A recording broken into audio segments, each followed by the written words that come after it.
Hello students, आप सभी बच्चों का हमारे चैनल पर बहुत बहुत स्वागत है। बच्चों, अगर आप हमारे चैनल पर नए आए हैं तो चैनल को लाइक करें, सब्सक्राइब करें और शेयर जरूर करें। तो आज हम स्टार्ट करेंगे क्लास 9th का, ठीक है बच्चों, हिस्ट्री का चैप्टर नंबर 1। आपकी बुक का नाम है भारत और समकालीन विश्व, है ना, पार्ट 1 है ये। तो चलिए इसको स्टार्ट करते हैं चैप्टर नंबर 1 को। चैप्टर नंबर 1 क्या दे रखा है? तो दे रखा है फ्रांसीसी क्रांति के बारे में। ठीक है बच्चों, तो फ्रांसीसी क्रांति कैसे हुआ था, क्या हुआ था, इसको पूरा हमें डिटेल पढ़ना होगा। ठीक है, तो मैं आपको पहले बता देता हूँ कि ये जो चैप्टर है वो आने वाले सभी चैप्टर के लिए एक बेसिक पार्ट है। अगर आप क्लास 10th के बच्चे हैं और ये दोबारा पढ़ना चाहते हैं तो आप लोग भी पढ़ लेंगे, क्योंकि ये जो है वो क्लास 10th में भी आता है और उसके अलावा कुछ इसमें जानकारी जो दी गई है वो क्लास 11th में भी कुछ कुछ सवाल पूछा जाता है। तो मैं बता देता हूँ, आपको इसको बड़े ध्यान से पढ़ना होगा, क्योंकि ये हर एक चैप्टर का क्लास 10th का, 9th का, 11th का बेसिक चैप्टर है। अगर आपने इसको अच्छे से नहीं पढ़ा तो आने वाले समय में आपको समस्याओं का सामना करना पड़ जाएगा। ठीक है बच्चों, इसलिए आपको ये बहुत ध्यान से पढ़ना होगा। तो चलिए इसको स्टार्ट करते हैं। चैप्टर नंबर लिखा है 1 में फ्रांसीसी क्रांति। तो इसके बारे में हम देख लेते हैं कि ये कब हुआ था, कहाँ हुआ था। तो मैं बता देता हूँ, जैसे कि अगर आपने कभी मूवी देखा होगा तो मूवी में कुछ सीन पहले दिखा देते हैं और वो क्यों हुआ था, कैसे हुआ था, ठीक है, वो हमें बाद में बताया जाता है। वैसे ही कुछ ऐसे ये चैप्टर भी स्टार्ट हुआ है, इसमें कुछ पहले बातें बता देंगे, उसके बारे में ये वो क्यों हुआ था, कैसे हुआ था, उसको आगे यहाँ पर बताया जाएगा। तो इसको पढ़ लेते हैं। ठीक है बच्चों, पहले हम कुछ बातें पढ़ेंगे, उसके बारे में हम बात जानेंगे वो क्यों हुआ था। जैसे कि स्टार्ट करते तो यहाँ पर लिखा है 14 जुलाई 1789 की सुबह पेरिस नगर में आतंक का माहौल था। अब देखो, आप लोग सोच सकते होंगे कि यहाँ पर आतंक का माहौल क्यों था, कैसे था। ठीक है, तो आप सोचते रहिए और ये पढ़ते भी रहिए कि ऐसा क्यों था। बाकी हम इसका आंसर हम बाद में बताएंगे। ठीक है, तो लिखा है सम्राट यानी कि राजा ने सेना को शहर में घुसने का आदेश दे दिया था। सेना क्या होता है? तो आर्मी को ये ऑर्डर दे दिया कि जाओ उन लोगों को मार दो। ठीक है, अब आप सोच रहे होंगे कि राजा ने ऐसा क्यों कहा होगा, तो आप लोग एकदम सुनते रहिए ध्यान से, मैं बताऊंगा कि ऐसा हुआ क्यों था। लिखा है अफवाह थी कि वह सेना को नागरिकों पर गोलियां चलाने का आदेश देने वाला है। तो ये अफवाह थी कि राजा ने वो दे दिया है, ऑर्डर दिया है कि लोगों पर गोली चला दी जाए। ठीक है, ये अफवाह फैल गई थी। अब हम आगे देखेंगे कि अब वो अफवाह सच थी कि झूठ थी। लेकिन लगभग 7,000 मर्द तथा औरतें टाउन हॉल के सामने एकत्र हुए और उन्होंने एक सेना का गठन करने का निर्णय किया। तो टाउन हॉल क्या है? तो देखो, फ्रांस में जो लुई 16 था उसका एक प्रकार का बोल सकते हैं महल था। ठीक है, महल तो उसके बहुत सारे थे।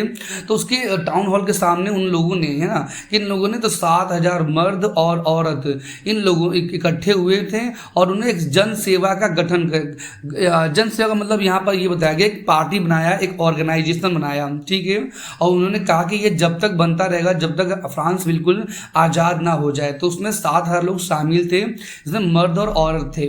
लिखा है हथियारों की खोज में वे बहुत से सरकारी भवनों में जबरन प्रवेश कर गए।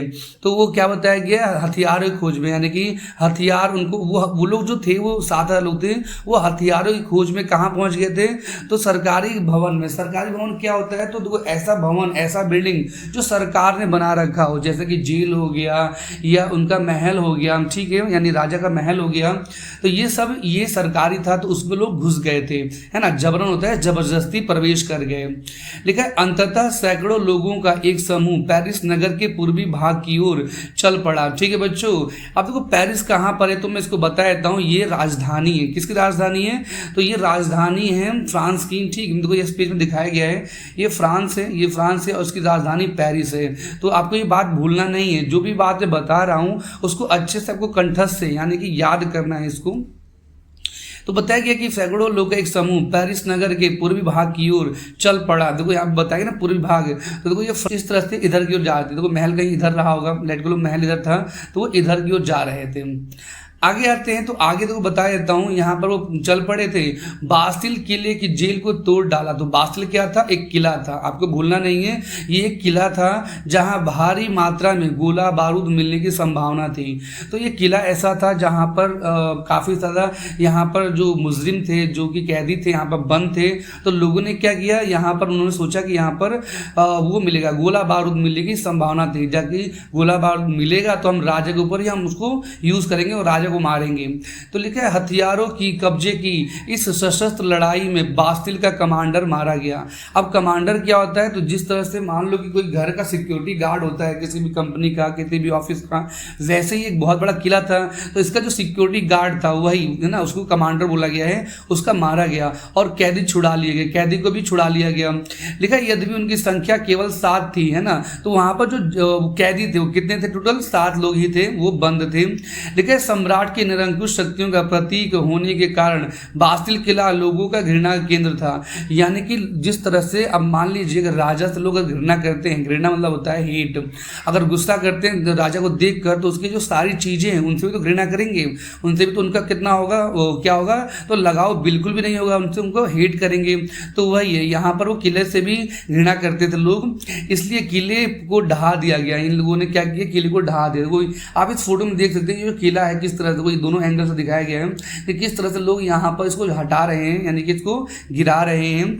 ठीक है, और लिखा है उसके अवशेष बाजार में उन लोगों को बेच दिए जो कि इस ध्वंस को बतौर स्मृति चिन्ह सजोना चाहते थे। तो कुछ लोग ऐसे भी थे जो इसके ये जो बिल्डिंग है ना, ठीक है, ये जो बिल्डिंग है, बास्तिल किला जो है, इस किले के पत्थर को घर लेकर आ गए। ठीक है, अब जैसे कि आपने कभी देखा होगा कि जब हमारे इंडिया में रावण जलता है तो जो रावण जल उसकी लकड़ी जो होती है वो सब लोग अपने घर में ले आते हैं अपने याद के लिए, ठीक है, अपने घर में रखने के लिए। तो वैसे ये लोग भी इस घर के जो पत्थर है, बड़े बड़े जो पत्थर है, उसको बाजार में बेच दिया। कुछ लोगों ने क्या किया, तो अपने घर में उसको याद की तरह रख लिए। ठीक है बच्चों, अब आगे बढ़ जाते हैं। आगे क्या लिखा है, लिखा है इस घटना के बाद कई दिनों तक पेरिस और देश के देहाती क्षेत्रों में कई संघर्ष हुए। तो पेरिस कहाँ है, तो आपने फोटो में देख लिया, पेरिस ये रहा। ठीक है, अब तो सबसे पहले मैं बताया था फ्रांस है कहाँ पर, तो देखिए मैं बता देता हूँ। देखिए ये हमारा प्यारा सा इंडिया है, ठीक है, ये हमारा इंडिया है, और ये बगल में क्या है, तो देखो ये बगल मतलब यहाँ से ये जो दूरी पर है ये क्या है, तो फ्रांस है। ठीक है, तो आपके एग्जाम में मैप के बारे में पूछा जाता है, तो साथ में आपको मैप भी याद करवा रहा हूँ ताकि आपको मैप के लिए अलग समय ना देना पड़ जाए। ठीक है बच्चों, तो ये हमारा फ्रांस हो गया और ये हमारा इंडिया हो गया। तो लिखे अधिकांश जनता पाव रोटी की महंगी कीमतों का विरोध कर रही थी। तो ज़्यादातर यहाँ पर जो लोग थे वो पाव रोटी क्या होता है, तो देखो आपने कभी इस तरह से कभी घर में खाया होगा, ठीक है, चाय के साथ या इसे मुंबई में बड़ा पाव भी कहते हैं बेसिकली, तो इसको आपने कभी खाया होगा। तो वही है, इस पाव रोटी की कीमत अगर बढ़ जाए तो लोग यहाँ पर इंडिया में अगर बढ़ जाए तो लोग ऐसे हाहाकार करेंगे। ठीक है, वैसे यहाँ बताया कि पाव रोटी की कीमत क्या हो गई थी, तो बढ़ गई थी। ठीक है, लेकिन बाद में इस दौर का अवलोकन करते हुए इतिहासकारों ने एक लंबे घटनाक्रम की ऐसे शुरुआती कड़ियों के रूप में देखा जिनकी परिणति फ्रांस के सम्राट को फांसी दिए जाने में हुई। यानी कि इस ये जो यहाँ पर जो भी यहाँ पर हो रहा था, तो यहाँ के जो दौर के जो भी लेखक रहे होंगे उन्होंने ये देखा कि ये लड़ाई सिर्फ एक दिन की बात नहीं है, ये लड़ाई सिर्फ एक दिन की बात नहीं है, ये जो लोग गुस्से में ये तो बिल्डिंग तोड़ रहे हैं सिर्फ एक दिन के कारण से नहीं हुआ है, ये काफी दिनों से चलता आ रहा, तब जाके लोग यहाँ पर गुस्से में आकर ये कर रहे हैं। ठीक है, अब बोला गया हालांकि उस समय अधिकांश लोगों को ऐसे नतीजे की उम्मीद नहीं थी। लोगों ने ये भी सोचा नहीं था कि हम इसको तोड़ पाएंगे, इस बिल्डिंग को, इस बास्तिल किले को, लेकिन ऐसा हुआ, है ना। बोला कि ऐसा क्यों और कैसे हुआ, तो इतना बड़ा किला, इतना बड़ा राजा किला था, इसको कैसे तोड़ा गया, क्यों तोड़ा गया, ये यहाँ पर हमें पढ़ना है। तो देखो यहाँ पर आपने ये पढ़ लिया होगा, यहाँ पर दे रखा है कि इसको तोड़ा जा रहा है। आगे आते हैं अगले पेज पे। जब से अभी आप देखो मेन चैप्टर तुम्हारा यहाँ से स्टार्ट होता है। अब वहाँ पर आप लोगों ने ये पढ़ लिया है कि उस बिल्डिंग को तोड़ा गया था, बास्तिल किले को तोड़ा गया था। अब आगे पढ़ोगे कि क्यों तोड़ा गया था, कैसे तोड़ा गया था, वो आगे पढ़ोगे। ठीक है बच्चों, चलिए इसको स्टार्ट करते हैं। देखो लिखा है 18वीं सदी के उत्तरार्ध में फ्रांसीसी समाज। तो सबसे पहले हम 18वीं सदी के बारे में पढ़ लेते हैं। ठीक है बच्चों, देखो जहाँ भी ये वर्ड है सदी यानी शताब्दी जहाँ भी आ जाए, अब जैसे मैंने इसको यहाँ पर लिखता हूँ 18वीं सदी, इसका मतलब होता है कि ये हुआ था, ये कब हुआ था, तो ये हुआ था 1700 में। कब हुआ था, 1700 में। ठीक है, 1700 से लेकर 1799 तक, आपको ये याद रखना होगा। अगर मान लो कहीं पे लिख दिया है 19th सेंचुरी, तो इसका मतलब ये होता है 1800 से लेकर 1899 तक। ठीक है, अगर मान लो मैं लिखता हूँ कहीं पर 14वीं शताब्दी, तो इसका मतलब होता है 1300 से लेकर 1399। ठीक है बच्चों, तो इस बात को भूलना नहीं है, इस बात को भूलना नहीं कि सदी क्या होता है। एक चीज़ और बताया था, मान लीजिए आपसे पूछा जाए कि 15वीं सदी कब आया था, तो वो आया था 1400 से लेकर 1499 में। ठीक है, आपको कमेंट सेक्शन में बताना है कि 19वीं सदी कब आया होगा। ठीक है, 19वीं सदी तो मैंने यहाँ पर लिख दिया है। आपको ये बताना है कि 12वीं सदी कब आया होगा। ठीक है, आपको ये कमेंट सेक्शन में बताना होगा। तो आशा करता हूँ कि आपको सदी समझ में आ गया होगा। देखो यहाँ पर इसे बताया गया 18वीं सदी, तो 18वीं सदी कब आया था, तो 1700 से लेकर 1799 तक। ठीक है, तो ये डेट जो है वो इसी के बीच में पड़ता है, ये समझ में आ गया होगा आपको। यानी ये 18वीं सदी की बातें चल रही है। ठीक है, सन 1774 में बुर्बो राजवंश। ठीक है, अब देखो राजवंश क्या होता है, तो राजवंश में बता देता हूँ। अब जैसे कि मान लीजिए कि आप किसी भी जाति के हो, ठीक है, अब मान लीजिए आप शर्मा जाति के हो, तो अगर शर्मा के हो तो आपके जो पापा हैं वो भी शर्मा हैं, आपके जो दादा है वो भी शर्मा है, आप भी शर्मा ही रहेंगे। तो ये जो चलती आ रही पुरखों की, को राजवंश कहते हैं। अगर मैं बात करूँ इंडिया में मौर्य वंश का, आपने पढ़ा होगा क्लास 6-7 में, तो जो मौर्य वंश है वो वंश किसका है, तो मौर्य का है। यानी कि उनके बेटे भी मौर्य रहेंगे, उनके और बेटे जो आने वाले बेटे रहेंगे वो सभी मौर्य कहलाएंगे, तो इसी को वंश कहते हैं। वैसे ही यहाँ पर बुर्बो राजवंश चल रहा था, है ना। उसका नाम क्या था, तो नाम था लुईस 16। ये कितने नंबर के थे, तो लुईस 16, ये 16वें नंबर के थे, इसलिए इनको लुईस 16 बोला जाता है। ठीक है, इनके पहले थे लुईस 19 कह रहा हूँ, लुईस 12 है ना। लुई 12 के बारे में आप लोग पढ़ोगे क्लास 11th में, वही मैंने स्टार्टिंग बताया था। तो लिखा फ्रांस से राजगद्दी पर आसीन हुआ, तो ये फ्रांस की गद्दी पर बैठे, ओके, यानी कि ये राजा बन गए। लिखा उनके समय उनकी उम्र केवल 20 साल की थी। जब ये राजा बनते तो 20 साल की उम्र में राजा बन जाते हैं। उनका विवाह ऑस्ट्रिया की राजकुमारी मैरी एंटोनेट से हुआ था। तो उनका शादी किससे हुआ था, तो मैरी एंटोनेट से हुआ था। ठीक है, और कितने साल में, तो 20 साल की उम्र में हो गई थी। लिखा राजरोहण के समय, राजरोहण मतलब होता है जब ये राजा बने थे तो उस समय उसने पाया। राजकोष क्या होता है, तो देखो इनका एक खजाना होता है, बेसिकली उस खजाने से दिनचर्या चलता है। दिनचर्या मतलब होता है कि इनके डेली लाइफ चलता है, यानी कि इनको अपने सैलरी देना, अपने सेना को, अपने लोगों को सैलरी वगैरह देना, घर का खर्च चलाना। तो इसने देखा कि इसका राजकोष जो इसका खजाना था बिल्कुल खाली हो गया था। लंबे समय तक युद्धों के कारण फ्रांस के वित्तीय संसाधन नष्ट हो चुके थे, है ना। तो कहना मतलब ये कि इसका पैसा गया कहाँ पर, सारा चीज। अब मान लो कि इसका राजकोष खाली था, तो कहाँ गया पैसा, तो लिखा है वर्साय के विशाल महल और दरबार को शान शौकत बनाए रखने को फिजूल खर्ची का बोझ अलग से था। यानी कि देखो इसका जो महल है, आप लोग देख सकते हैं इसका महल है, कितने अच्छे से सजा रखा है ये। ठीक है, इसका जो फर्श है, यानी ये जो डिजाइन है सब इसने लगा रखा है। वो इसका फोटो में देखो, ये सब गोल्डन टाइप में बना रखा है। तो इतना खर्चा इसने कर रखा था, तो वहीं पर सारा पैसा इसका गया था, फर्स्ट, है ना। सेकंड कहाँ गया था, तो सेकंड बोला गया है लुईस 16 के शासन काल में फ्रांस ने अमेरिका के 13 उपनिवेशों को साझा शत्रु ब्रिटेन से आजाद करने में सहायता दी थी। ठीक है, तो इसने और क्या किया था, तो मैं बता देता हूँ। मान लो ये फ्रांस है, ठीक है, मैंने लिखा यहाँ पर फ्रांस, ठीक है, और ये कौन सा देश है, लेट कर लो ये यूएसए है, और ये कौन सा है, ब्रिटेन। ब्रिटेन वही देश है जिसने हमारे देश भी कब्जा किया था। तो बेसिकली जब यूएसए यानी कि अमेरिका जब गुलाम था, तो फ्रांस ने इसकी हेल्प की थी, इसको क्या दिया था, पैसा दिया था। ठीक है, पैसा दिया था और फिर आज़ाद दिलाया था 13 उपनिवेश को, है ना। तो कहना मतलब ये कि यूएसए यानी कि अमेरिका को आज़ादी दिलाया था फ्रांस में। ठीक है, फ्रांस ने दिलाया था, यानी कि दिलाए कैसे, तो इसने इसको दिए थे हथियार। ठीक है, हथियार दिया था, पैसा दिया था, तब जाके ये यहाँ से आज़ाद हो पाया और ब्रिटेन के लोग वापस यहाँ पर चले गए। ठीक है, तो सारा पैसा इसने, सेकंड चीज यहाँ पर इसने खत्म कर दिया। आगे बताया गया इस युद्ध के चलते फ्रांस पर 10 अरब लीब्रे से भी अधिक का कर्ज जुड़ गया। तो इस पर कितना चढ़ गया था, तो 10 अरब का लीब्रे से भी अधिक। अब देखो अरब तो आप जानते हो कि करोड़ के बाद आता है ना, तो वही है कि बहुत ज्यादा इसके ऊपर खर्च चढ़ गया था, जबकि उस पर पहले से 2 अरब लिब्रे का बोझ चढ़ा हुआ था। यानी लुईस 16 के ऊपर पहले से क्या था, तो कर्ज चढ़ा हुआ था, और उसके बाद भी इसने 10 अरब लिब्रे।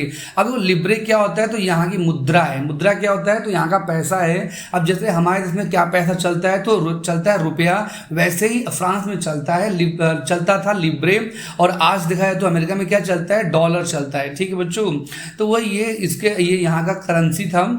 ओके, तो लिखा जुड़ गए, जबकि पहले से उसके ऊपर 2 अरब का बोझ चढ़ा हुआ था। लेकिन सरकार से कर्जदाता अब 10% ब्याज की मांग करने लगे थे। तो सिंपल सी बात है, जब इसने किसी से उधार मांगा था तो वापस भी तो देगा, तो इस पर 10% अब ब्याज मांग रहे थे। ठीक है बच्चों, ब्याज आपने क्लास 8 में पढ़ा हुआ होता क्या है। तो मान लीजिए कि इसने 110 करोड़ रुपए लिए हैं उधार, तो इसको ब्याज के तौर पर 10 करोड़ तो चुकाएगा, साथ में 1 करोड़ और एक्स्ट्रा चुकाएगा, तो इसी को कहते हैं ब्याज। यानी कि इसको 11 करोड़ उसको ज़्यादा उसको चुकाने पड़ेंगे। ठीक है बच्चों, समझ में आ रहा होगा ये। तो उसको कुछ एक्स्ट्रा देना पड़ेगा, उसको ब्याज कहते हैं। लेकिन फलस्वरूप फ्रांसीसी सरकार अपने बजट का बहुत बड़ा हिस्सा दिनों दिन बढ़ते जा रहे कर्ज पर चुकाने पर मजबूर थी। यानी कि वो बहुत ही ज़्यादा खर्चा कर रहा था लुई 16, और दिन पर दिन भी कर्ज वहाँ पर अब किस तरह से चुकाया जाए वो भी सोच रहा था, वही बताया गया है। लेकिन अपने नियमित खर्चों जैसे कि सेना का रख रखाव, इसका दिन मैंने कहा ना स्टार्टिंग दिन में भी ये इसका होता था कि सेना का रख रखाव यानी खाने पीने का खर्चा, राज दरबार आपने देखा होगा कुछ इस तरह से। राज दरबार होता है राजाओं का सरकारी कार्यालय या विश्वविद्यालय, जो कॉलेज वगैरह होगा, उनको चलाने के लिए फ्रांसीसी सरकार करों में वृद्धि के लिए बाध्य हो गई। यानी कि अब ये सरकार क्या करेगी, तो अब ये सरकार ना यहाँ पर टैक्स लगा देगी। टैक्स से लोग इसको पैसा देंगे और तब जाकर ये अपनी भरपाई कर पाएगा। तो वही ये बाध्य हो गई और कदम भी नाकाफी था। यानी कि अगर ऐसा करता तो लोग भी यहाँ पर गुस्सा होने वाले हैं। आगे क्या लिखा हुआ है, लिखा है 18वीं सदी में फ्रांसीसी समाज 3 स्टेट में बटा था। केवल तीसरे स्टेट के लोग जनसाधारण ही अदा करते थे। अब इसको पढ़ लेते हैं। देखो ये आपके बुक में बना हुआ है कि प्रथम स्टेट में कौन थे, तो बेसिकली प्रथम स्टेट में पादरी वर्ग थे। अब पादरी वर्ग क्या होता है, तो देखो इस तरह से ना, जैसे आपने कभी देखा हुआ चर्च में ऐसे फादर होते हैं, ठीक है, इन्हीं को पादरी कहते हैं। समझ में आपको आ रहा होगा। ठीक है बच्चों, तो वही बताया गया। लिखा है द्वितीय स्टेट में कुलीन आते हैं। अब कुलीन कौन होते हैं तो मैं बता देता हूँ। देखो कुलीन जो है वो अमीरों के लिए इस्तेमाल किया जाता है, और अमीर कौन होता है, राजा होता है। ठीक है, तो इसमें राजा आते हैं और राजा के सभी दोस्त इसी में आते हैं। सभी दोस्त इसी में आते हैं। ठीक है, और अन्य जो रह गए, देखो यहाँ पर अन्य जो तीसरे स्टेट में थे वो अन्य में आ गए। इसमें कैसे लोग थे, तो बड़े व्यवसायी यानी काम करने वाले लोग थे, व्यापारी होते थे, अदालती कर्मचारी थे, वकील थे, किसान थे, कारीगर थे, छोटे किसान थे, यानी गरीब लोग भी इसी लिस्ट में थे, थर्ड वाले में ही थे, है ना। भूमिहीन मजदूर वो सब इसी में ही आते थे, वो अन्य में आ गए। तो आपको समझ में आ रहा होगा कि यहाँ पर यानी कि फ्रांस के अंदर किस तरह से बटे थे, 3 लोग लिखा ना। प्रथम स्टेट में पादरी आते थे, दूसरे स्टेट में वो आते थे कुलीन वर्ग आता था, और तीसरे में तो हमने पूरा पढ़ ही लिया, मैंने समझा दिया है। ठीक है, तो यहाँ पर क्या लिखा, स्टेट का समाज लिखा। ध्यान देखिए, तृतीय स्टेट में कुछ लोग अमीर हैं तो कुछ गरीब भी हैं। तो देखो थर्ड वाले ग्रुप है ना, ये जो थर्ड वाला ग्रुप है इसमें कुछ अमीर लोग भी थे और कुछ गरीब लोग भी थे। जैसे ऊपर आपने पढ़ा ना कि इसमें व्यापारी थे, बड़े व्यवसायी थे, तो ये लोग तो अमीर थे। ठीक है बच्चों, तो आगे आते हैं। देखो आगे लिखा हुआ है, वर्ग में विभाजित फ्रांसीसी समाज मध्यकालीन सामंती व्यवस्था का अंग था। यानी कि जो ये फ्रांस था वो किसमें था, तो सामंती व्यवस्था का अंग था। अब सवाल है कि सामंती व्यवस्था क्या होता है, मैं बताने की कोशिश करता हूँ। अब जैसे कि मान लो ये राजा है, ठीक है, ये यहाँ पर ये जो फ्रांस है, ये जो पेरिस है, आपने स्टार्टिंग में ना कि यहीं पे रहता था वो, ठीक है। तो मान लो यहाँ पर ये राजा रहता है लुई 16, ये यहीं पर रहता है, क्लियर इतना। अब ये यहाँ पर रहता है, ओके। अब ये राजा ही हो गया, तो ये यहाँ से टैक्स कैसे लेगा, ये यहाँ से टैक्स कैसे लेगा, ये यहाँ से टैक्स कैसे लेगा। तो ये क्या करता था, ये अपने यहाँ पर दोस्तों को बिठा रखा था। मैं आपको दिखा देता हूँ। देखो कुछ इस तरह से अपने दोस्तों को एरिया वाइज में बांट रखा था, और अभी अपने सभी दोस्तों को यहाँ पे बैठा रखा था कि तुम यहाँ पर छोटे राजा बन जाओ, तुम्हें सैलरी मिलती रहेगी, तुम यहाँ के लोगों से टैक्स इकट्ठा करना और मुझे हर महीने देते रहना। ठीक है, तो इसी सिस्टम को क्या कहते हैं, इसी सिस्टम को सामंती व्यवस्था कहते हैं। आशा करता हूँ आपको समझ में आ गया होगा सामंती व्यवस्था होता क्या है। इसे इंग्लिश में क्या कहते हैं, इसे इंग्लिश में कहते हैं फ्यूडल सिस्टम। ठीक है बच्चों, तो वही यहाँ बताया गया कि यहाँ पर ये होता था। ठीक है, प्राचीन राजतंत्र पद का प्रयोग सामान्यतः सन 1789 से पहले के फ्रांसीसी समाज और संस्थाओं के लिए होता था। तो मतलब कि इस राजतंत्र में, राजतंत्र मतलब कि जो राष्ट्र मतलब होता है राजा का बेटा राजा, राजा का बेटा राजा, तो इस तरीके से यहाँ पर अब से मान लो कोई छोटा राजा यहाँ पर, तो ये भी एक तरह से छोटा राजा बन गया और इसका बेटा वही काम करेगा जो इसके पापा करते थे, है ना। तो सबके काम ऐसे ही करते थे और वो यहाँ से टैक्स लेकर ये देते थे। आप लोग देख सकते हैं ये अलग अलग प्रकार के राजा हो गए जो यहाँ पर राज किया करते थे। ठीक है बच्चों, तो वही यहाँ बताया गया कि यहाँ पर ये लोग राज किया करते थे यहाँ पर, और टैक्स किसको देते थे, तो मेन राजा को यानी कि लुई 16 को दिया करते थे। और इसी सिस्टम को क्या कहते हैं, तो सामंती व्यवस्था कहते हैं। आशा करते हैं आपको इतना समझ में आ गया होगा। आगे लिखा है चित्र नंबर 2, ठीक है, आपको चित्र नंबर 2 आपको बुक में दिखाई दे रहा होगा। लिखा हुआ है कि ये फ्रांसीसी समाज को वर्ग व्यवस्था को दर्शाता है, ठीक है, वर्ग व्यवस्था को दर्शा रहा है वो। ठीक है, पूरी आबादी में लगभग 90% किसान थे, ठीक है। तो आप लोग इस फोटो में देख सकते हैं, यहाँ पर मैंने लिखा भी था कि इसमें क्या थे, तो ज़्यादातर यहाँ पर दो गरीब थे ना। अगर आपके गांव की बात करें तो आपके गांव में भी ज़्यादातर लोग गरीब होंगे, 10-12 घर ही ऐसे होंगे जहाँ पर अमीर लोग रहते होंगे।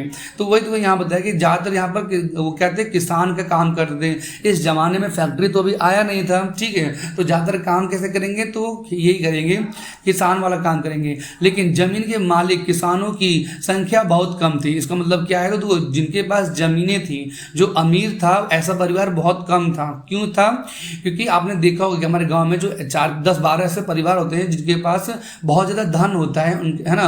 तो उनके पास धन होगा तो उनके पास खेत भी होंगे बहुत सारे, तो वही इनके पास बहुत ज़्यादा खेत था। लिखा है कि लगभग 60% जमीनों पर कुलीन क्या होते हैं, तो अमीर लोग, और चर्च और तीसरे स्टेट के अमीरों का अधिकार था। ठीक है, मैंने आपको अभी दिखाया, यहाँ पर मैंने दिखाया ना कि सबसे ज़्यादा जमीन किसके पास था, तो इनके पास था, इनके पास था और इनके पास था। अब देखो ये जो रह गए ना, ये इनके पास थोड़ा बहुत जमीन थे, लेकिन ये जो रह गए कौन से, ये भूमिहीन और ये छोटे मजदूर, छोटे किसान, इनके पास जमीन बिल्कुल नहीं था। ये लोग इनके खेतों में काम किया करते, इनके खेतों में काम किया करते थे। ठीक है, तो वही यहाँ बताया गया है कि किस तरह से चलता था। आगे आते हैं तो लिखा है प्रथम 2 स्टेट कुलीन वर्ग और पादरी वर्ग के लोगों को कुछ विशेष अधिकार जन्मना प्राप्त, जन्मना मतलब जन्म से प्राप्त थे। इनमें से सबसे महत्वपूर्ण विशेष अधिकार था राज्य को दिए जाने वाले करों से छूट। यानी जो फर्स्ट और सेकंड ग्रुप के लोग थे, है ना, फर्स्ट और सेकंड स्टेट के लोग जो है वो टैक्स नहीं देंगे। क्या कहा मैंने, फर्स्ट और सेकंड ग्रुप के जो लोग थे वो टैक्स नहीं देंगे, वो बताया कि उनको छूट दी गई थी। कुलीन वर्ग को कुछ अन्य सामंती विशेष अधिकार भी हासिल थे। तो जो देखो सामंती विशेष अधिकार मतलब होता है कि कुछ टाइम बाद राजा बन सकते हैं। मैंने जस्ट आपको इसका मतलब बताया ना, सामंती मतलब क्या होता है, सामंती मतलब होता है छोटा राजा बनना। देखो मैंने आपको यहाँ पर बताया था कि किस तरह से छोटे राजा बनते थे ये लोग, तो वही थे, है ना। ये जिनको विशेष अधिकार था, वह किसानों से सामंती कर वसूल करता था। यानी कि जो फर्स्ट और सेकंड ग्रुप था वो किसानों से टैक्स लिया करता था। समझ में आया, एक तो राजा टैक्स लिया करता था, इसका नाम लुई 16 था, और एक का नाम ये था, यानी कि फर्स्ट ग्रुप और सेकंड ग्रुप, ये दोनों क्या करते थे, तो ये टैक्स लिया करते थे। ठीक है, वह किसानों से सामंती कर वसूल करता था। ठीक है, लिखा है किसान अपने स्वामी की सेवा, स्वामी के घर में खेतों में काम करना, सैन्य सेवाएं देना और सड़कों पर निर्माण सहयोग आदि करने के लिए बाध्य थे। तो जो किसान थे, ठीक है, जो किसान थे, जो अमीर लोग, जो गरीब लोग थे, वो लोग क्या काम करते थे, तो देखो लिखा है ना, घर में काम करते थे, खेतों में काम करते थे, सैन्य सेवाएं यानी कि सैनिक में वही भर्ती थे, सैनिक बनकर वो लोग बड़े लोगों को सेवा देते थे, और सड़कों में निर्माण, जहाँ भी रोड बनता था वहाँ पर यही गरीब लोग काम करते थे। ठीक है, तो मैंने अभी आपको क्या पढ़ाया, अभी मैंने ये पढ़ाया कि जो इस 2 स्टेट के लोग थे वो भी टैक्स लिया करते थे और राजा भी टैक्स लिया करता था। ठीक है, तो देखो यहाँ बताया गया है कि देखो लिखा है चर्च भी किसानों से करों का एक हिस्सा। ठीक है बच्चों, तो आप देखो इस पॉइंट से क्लियर हो जाएगा कि कौन कौन टैक्स लिया करता था। देखो लिखा हुआ है चर्च, देखो यहाँ पर चर्च घर है, चर्च का एक साइन बना हुआ है। ठीक है, आप इसे आप याद कर सकते हो कि चर्च क्या लेता था, टाइद टैक्स लेता था। ठीक है, यानी जो गरीब लोग हैं, जनता है, ये टैक्स देगी इन लोगों को। ठीक है, तो इस टैक्स का नाम था टाइद। क्या नाम था, टाइद। इसे एक धार्मिक कर भी कहते हैं, उसके रूप में वसूलता था।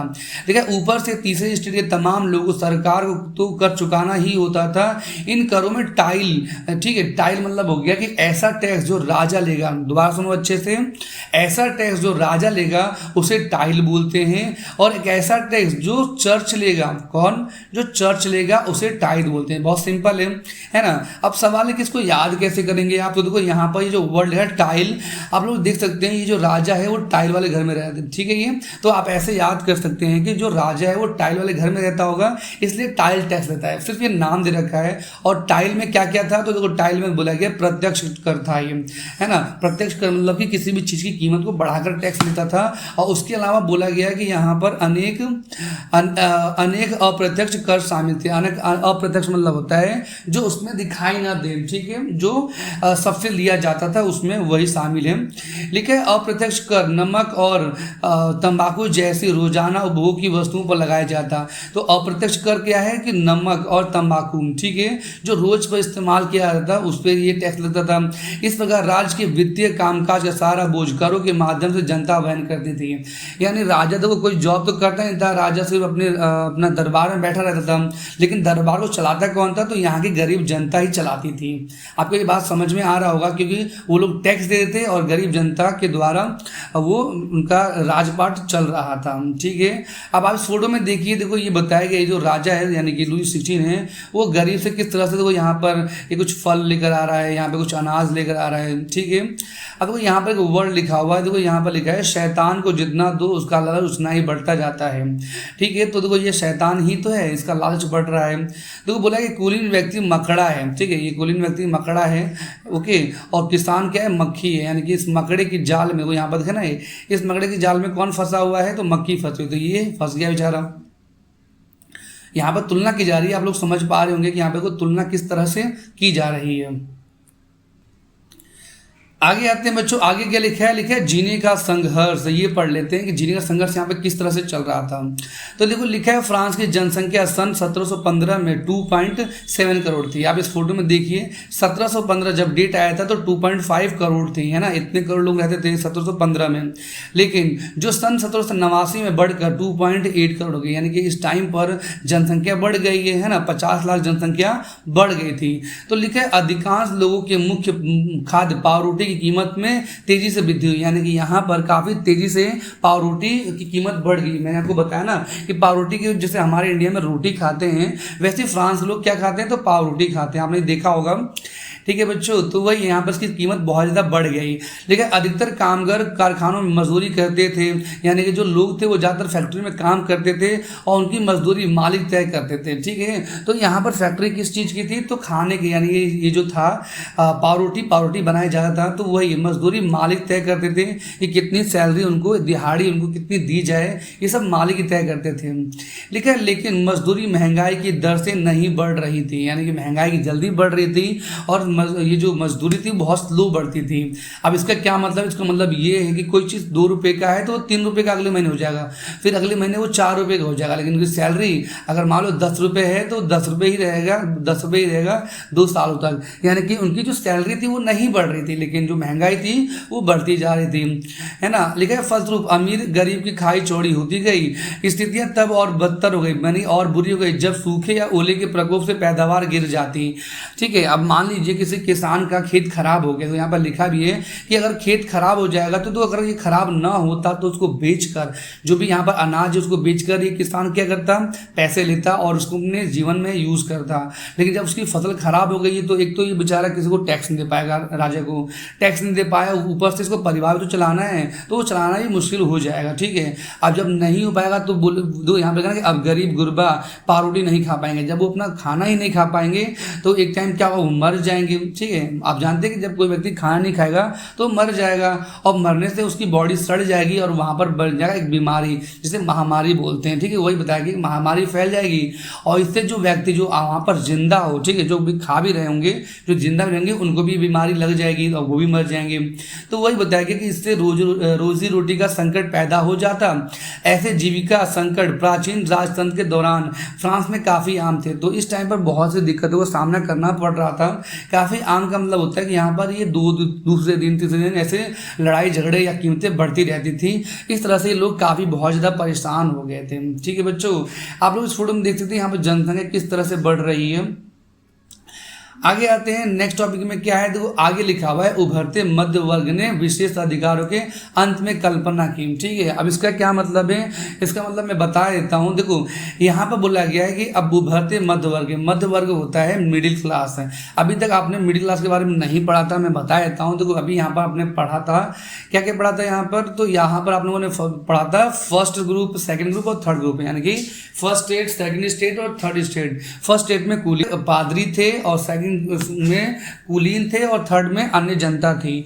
तो जो अन्य जनता थी उनके बच्चे जब बड़े हुए तो उन लोगों ने अपने अधिकार मांगे, उन लोगों ने जब पढ़ाई करी है ना, तो वही बताया गया कि वो लोग क्या बन गए, मध्य वर्ग बन गए। इसके बारे में पढ़ लेते, फिर समझाता हूँ। देखिए, पहले भी कर बढ़ने और अकाल के समय किसान और कामगार विद्रोह कर चुके थे। तो पहले भी यहाँ पर विद्रोह होता रहता था, यहाँ पर विद्रोह आम बात हो गई थी, मैंने आपको ये बात बता दी अभी। लेकिन परंतु उनके पास सामाजिक और आर्थिक व्यवस्था में बुनियादी बदलाव लाने के लिए साधन एवं कार्यक्रम नहीं थे। यानी कि यहाँ पे बताया गया कि देखो, बदलाव सामाजिक और आर्थिक व्यवस्था में बुनियादी बदलाव लाने के लिए साधन और कार्यक्रम नहीं थे। यानी इतने गरीब थे कि किस तरीके से ये बदलाव नहीं ला पा रहे थे। कैसे बदलाव? सामाजिक मतलब होता है यहाँ पर जो समाज समस्याएं चल रही थी उनको नहीं बदल पा रहे थे। और आर्थिक व्यवस्था होता है कि पैसे कमाने का तरीका है ना, इनका कोई जॉब नहीं था, कोई पैसा ही नहीं था तो जॉब कहाँ से लेकर आएंगे, है ना, कोई फैक्ट्री नहीं था। तो वही है कि कोई कार्यक्रम नहीं थे। ये जिम्मेदारी तीसरे स्टेट के उन समूहों ने उठाई जो समृद्ध और शिक्षित होकर नए विचारों के संपर्क में आ गए थे। तो जैसे कि मैंने आपको बताया कि यहाँ पर वो राजा लोग रहते थे, इसे कुलीन बोलते हैं, इस तरह से फादर लोग रहते थे, ठीक, इन्हें पादरी बोलते हैं, और इस तरह से जनता, गरीब जनता थी। ठीक है बच्चों, ठीक है, ये तीन ग्रुप था।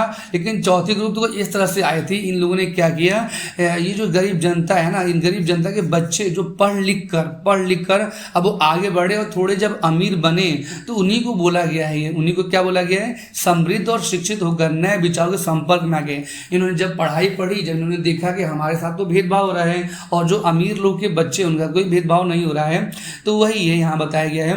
लिखा है 18वीं सदी में एक नए सामाजिक समूह का उदय हुआ जिसे मध्य वर्ग कहा गया है। ठीक है, 18वीं सदी के नए, 28वीं सदी मतलब मैंने बताया था आपको स्टार्टिंग में 1700 में से लेकर 1799 के बीच में कभी ना कभी हुआ होगा। तो वही है कि यहाँ पे एक नया समूह उदय हुआ, इसे मध्य वर्ग या मिडिल क्लास बोला गया है, जिसने फैलते समुद्र पारीय व्यापार और ऊनी तथा रेशमी वस्त्रों के उत्पादन के बल पर संपत्ति अर्जित की थी। इसका मतलब ये है कि देखो, समुद्र पारीय व्यापार, देखो ये फ्रांस है, आपको दिख रहा होगा ये, ठीक है। तो मैं आपको बता देता हूँ, पूरी दुनिया में सबसे पहले ब्रिटेन, ठीक है, ये जो ब्रिटेन है, ठीक है, इंग्लैंड वाला हिस्सा जो ये वाला है, यहाँ पर सबसे पहले फैक्ट्री आ गया था।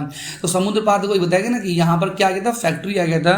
और फैक्ट्री के आने से यहाँ पर क्या फायदा हुआ कि लोगों को जॉब मिल गया। वही चीज़, जब लोगों को जॉब मिले तो थोड़े बहुत यहाँ पर उनका पैसा आया और वो अमीर बन गए। ठीक है, तो यहाँ पर फ्रांस लोग इधर भी गए काम करने के लिए, पैसा लेकर जब यहाँ आए तो उनके बच्चे पढ़ाई लिखे किए। ठीक है बच्चों, वही बताया, समुद्र पारीय व्यापार और ऊनी और रेशमी वस्त्रों के उत्पादन के बल पर संपत्ति अर्जित की, वो अमीर बने। ऊनी और रेशमी कपड़ों का या तो निर्यात किया जा रहा था या समाज से समृद्ध लोग खरीद ले रहे थे। जब खरीदेंगे या उसको बेचेंगे किसी दूसरे देश में तो लोग का इसमें प्रॉफिट होगा। वही बताया गया कि इसमें लोगों को पैसा आने लगा था। ठीक है, तीसरे स्टेट में इन सौदागरों और निर्माताओं के अलावा प्रशासनिक सेवा व वकील जैसे पेशेवर लोग भी शामिल थे। तो तीसरे लोग में आपने पढ़ा ना कि थर्ड ग्रुप में यहाँ पर ये वकील भी थे और प्रशासनिक सेवा, यानी कि कुछ बहुत ज़्यादा पढ़े लिखे हुए लोग भी थे यहाँ पर।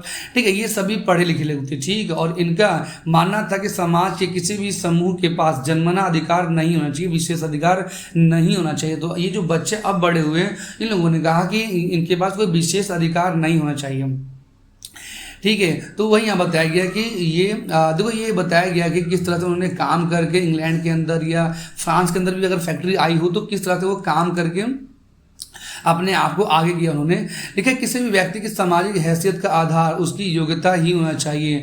यानी यहाँ पर लोगों ने ये बोला कि अगर कोई राजा बन रहा है तो वो अपनी योग्यता से बनेगा, अपने एजुकेशन से बनेगा, अपने एबिलिटी से बनेगा। अगर कोई ऐसा नहीं होता कि राजा का बेटा राजा बनने लायक होता है, समझ में आ रहा है आपको, ऐसा जरूरी नहीं है। तो यहाँ के लोग कह रहे हैं कि सामाजिक हैसियत के आधार से, यानी तुम्हारी हैसियत है, अगर तुम्हारे अंदर गुण है राजा बनने के तो ही बन पाओगे। ठीक है, देखिए, स्वतंत्रता, समान नियम और असमान अवसरों की विचार पर आधारित समाज की यह परिकल्पना जॉन लॉक और जॉन जॉक रूसो जैसे दार्शनिकों ने प्रस्तुत की।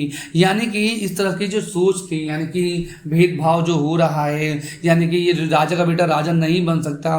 ठीक है, ये जो सोच है ये कौन लेके आया था, जो जॉन लॉक लेकर आए थे और जॉन जॉक रूसो। ठीक है, ये एक ही व्यक्ति के नाम है, ये दोनों। ठीक है, तो लिखा है जॉन लॉक ये एक व्यक्ति है और जॉन जॉक रूसो ये दूसरे व्यक्ति हैं।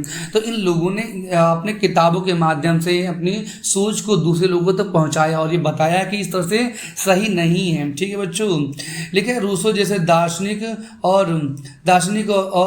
ने प्रस्तुत की थी अपने टू ट्रिटाइज ऑफ गवर्नमेंट। देखो ये बुक का नाम है, क्या नाम है? टू ट्रिटाइजेस ऑफ गवर्नमेंट, ये बुक का नाम है।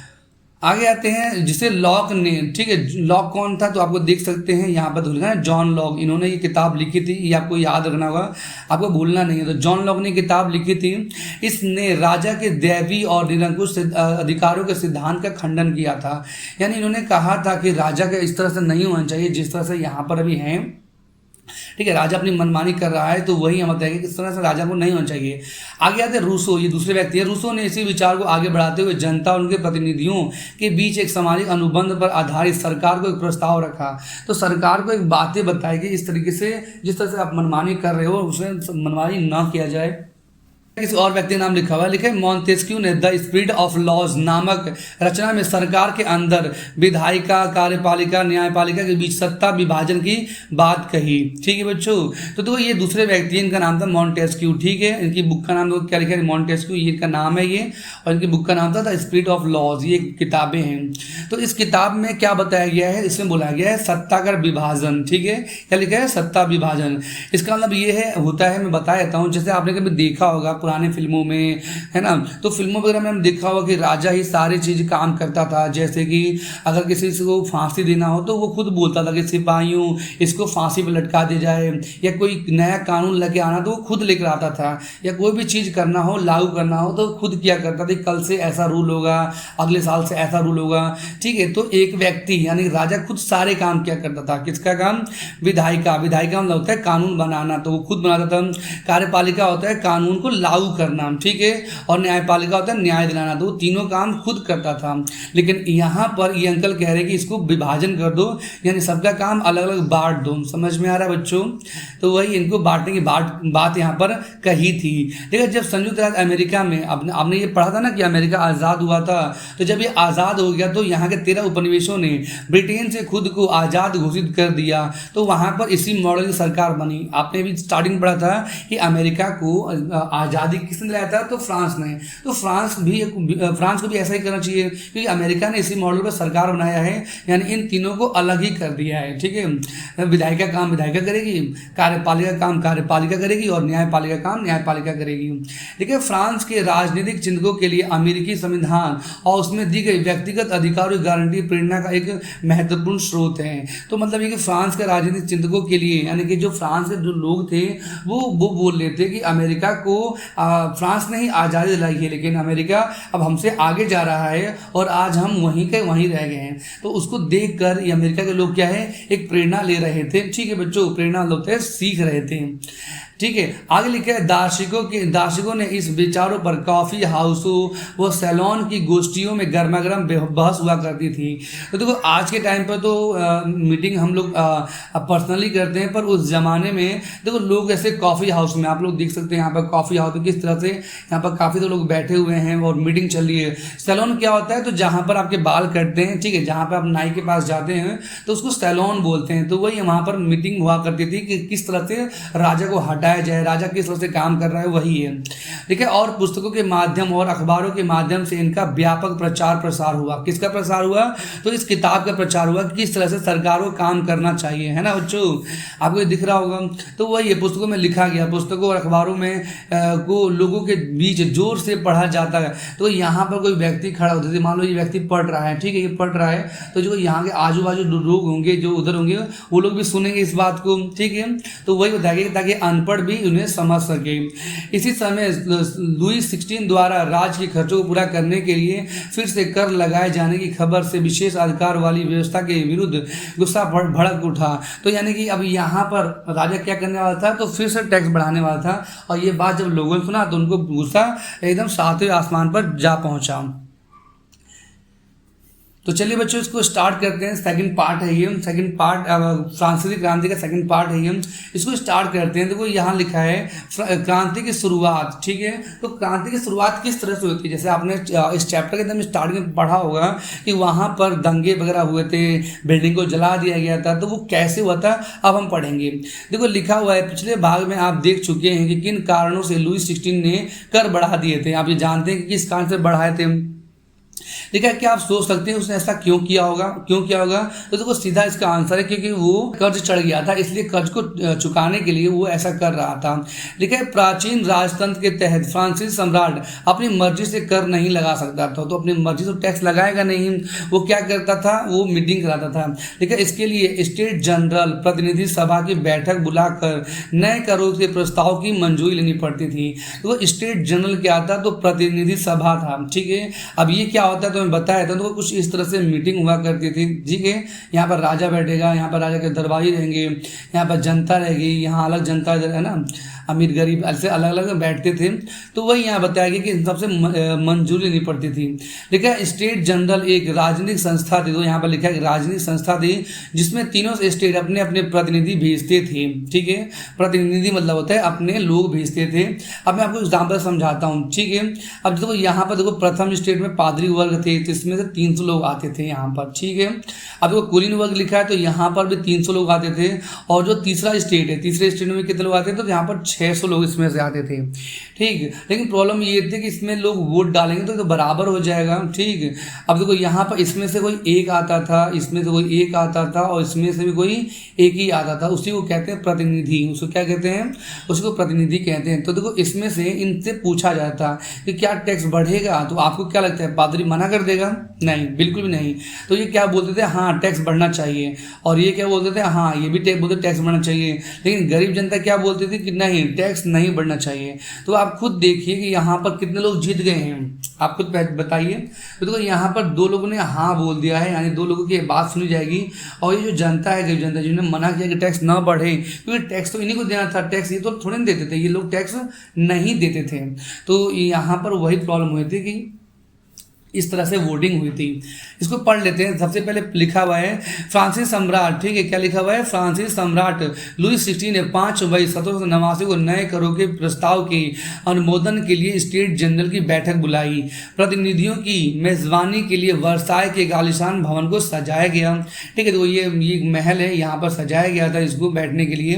पहले और दूसरे स्टेट में इस बैठक में 300 प्रतिनिधि भेजे गए जो आमने सामने की कतारों में बैठाए गए। ठीक है, देखो ये 300 इधर 300 लोग बैठाए गए हैं। तीसरे स्टेट के 600 प्रतिनिधि इनके पीछे खड़े किए गए हैं। तो यहाँ पर टोटल 600 लोग हैं, गरीब जनता खड़ी है यहाँ पर। लेकिन तीसरे स्टेट का प्रतिनिधित्व इसके अपेक्षा समृद्ध एवं शिक्षित वर्ग कर रहे थे। समझ में आ गया होगा आपको। तो यहाँ बताया गया है कि तीसरे स्टेट में जो लोग थे अब कौन आए थे, तो यहाँ पे पढ़े लिखे लोग आए थे। मैंने आपको बताया था ना कि यहाँ के लोग थोड़े अब अमीर बन गए थे, तो उन्हीं अमीरों में से कुछ लोग यहाँ पर इन 600 लोगों में आए थे, वही बताया गया है। अपेक्षा के समृद्ध और शिक्षित वर्ग कर रहे थे। इसमें कौन कौन किसान नहीं आएंगे, ठीक है, औरतें नहीं आएंगी और कारीगर नहीं आएंगे। ठीक है, तो बताया गया फिर भी लगभग 40,000 पत्रों के माध्यम से उनकी शिकायतें और मांगों की सूची बनाई गई। तो देखो आप इसमें फोटो में देख सकते हैं। तो देखो आप इस फोटो में देख सकते हैं किस तरह से तो इतने सारे पन्ने वो लोग लेके आते हैं कि हमारी ये मांग होगी, हमारी ये मांग होगी। तो लिखा है 40,000 पत्रों के माध्यम से उनकी शिकायतें और मांगों की लिस्ट बनाई गई है ना। इस तरह से इनकी मांग लिखी गई थी, जिसमें प्रतिनिधि अपने साथ लेकर आए थे। तो जो प्रतिनिधि जो एक गए थे इसमें से, वो अपने साथ लेकर आए थे और उन्होंने कहा था कि हम राजा से ये मांग करेंगे।